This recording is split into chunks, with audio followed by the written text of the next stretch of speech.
आमिष बार है मात्रे जदि घरे किसी ना किसी आमिष आइटम न बने तो खाइबार मजा आसेनी। से चिकेन हो बा आउ किसी आमिष हो। जदि मो कथा कहबी तो माछ कि चिंगुड़ी जदि घरे बनीगला तो बहुत भल। जदि ताहा नाही तो सुखुआरे मध्य आमे काम चलै नौ। नमस्कार फ्रेंड्स, जय जगन्नाथ। केमती अछंती आपण माने? आशा करूची समस्ते बहुत भलरे थिबे। आज आपण मानकु चिंगुड़ीर गोटे टेस्टी आइटम बनैकी देखैबी। एबे देखंतु ता पाई मु एठी आलू पोई नाड़ी ता सहित पोईर जो कौड़िया मंजीटा नहीं पोई थुड़ आम आड़े कहुए तो आपण सैड्रे जहाँ भी कहुए से सबको नहीं नेबे आ सबको छोटे छोटे पीसेस मु काटी नहीं। पोई थुड़र ये जो रेसिपीटा चिंगुड़ी सहित बहुत बढ़िया लगे, निश्चय थे ट्राए करेंगे।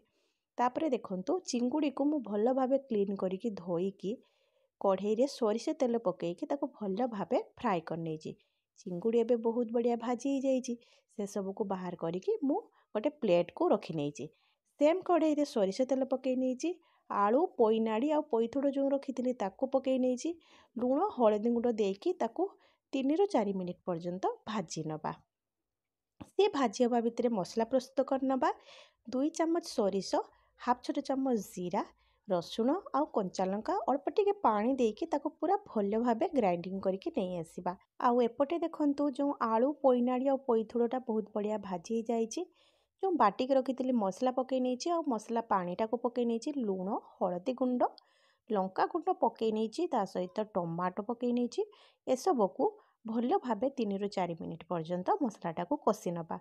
मसला भल भावे कषि हो गला परे से पानी ऐड करवा। जेतिकी पोई नाड़ी आलू सिझेबा पानी दरकार से अनुसार मु पानी पकई नहीं। आउ चिंगुड़ी जो फ्राए करके रखी ताकू पकई नहीं। सबको भल भावे मिक्स करनबा। आउ तरकारी को कवर करिकी आउ 5 ରୁ 7 मिनिट पर्यंत कुक करबा जेते पर्यंत पोई नाड़ीटा भल भावे न सिझिची। एबे देखंतु पोई नाड़ीटा बहुत बढ़िया सिझी गलानी। सेथिरे आउ गोटे पियाजर छुंक दबा। तापाई मु बाहर कर नहीं कढ़ई को क्लीन करके नहीं आसीची। सोरिष तेल पकई नहीं, पंचफुटण हाफ छोट चामच आ पियाज पकई नहीं। पियाज को हल्का सॉफ्ट हैला पर्यंत भाजी नबा।